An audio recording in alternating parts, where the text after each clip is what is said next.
Yeola railway स्थानकावर platform क्रमांक 2 व 3 च्या कामाचा शुभारंभ।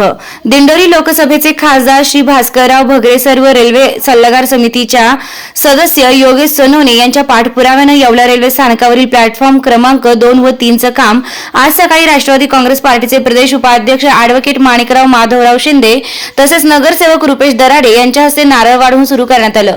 यावेळी ॲडव्होकेट माणिकराव शिंदे, रुपेश दराडे, गटनेते गणेश शिंदे, योगेश सोनवणे, सुभाष निकम, पंकज महेंद्र पगारे यांच्यासह इतर मान्यवर उपस्थित होते।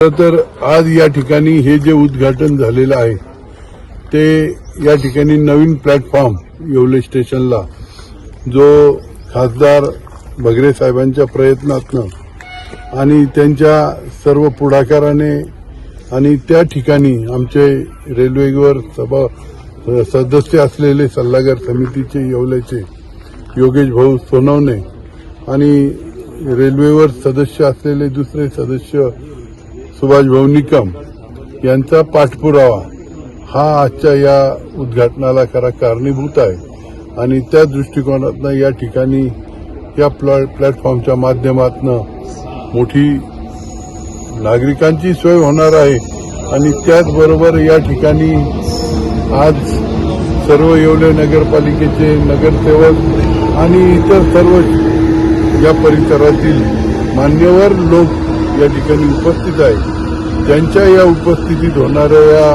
उद्घाटन समारंभात या ठिकाणी रेल्वेचे अनेक कामं प्रस्तावित आहे ते देखील लवकरात लवकर सुरू होतील आणि या ठिकाणी मी पुनश्च एकवार खासदार भगरे सरांचा आणि या केंद्र सरकारचा या ठिकाणी अभिनंदन करून त्या ठिकाणी त्यांनी ही जो सोय करून दिलेली आहे तिच्या पाठपुराव्याकरता प्रयत्न करणाऱ्यांचा देखील स्वागत करतो आणि त्यांचं आभार देखील या ठिकाणी मानतो। भाऊ, स्टेशन आता मोठं झालंय, प्लॅटफॉर्म देखील 4 झाले, मात्र गाड्यांची संख्या कमी।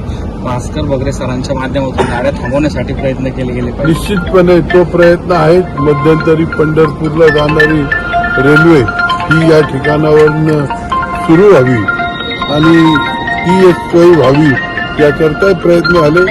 खासदार भगरे सर हे त्यांच्या परीनं त्या ठिकाणी केंद्र सरकारकडे रेल्वेच काय परंतु शेतकऱ्यांचे प्रश्न असतील, कांदा उत्पादकांचे प्रश्न असतील, सर्वच घटकाच्या बाबतीमध्ये प्रयत्नशील असतात आणि केंद्र सरकारकडनं ते प्रश्न सोडून घेतात हे देखील आपण वारंवार बघितलेलं आहे।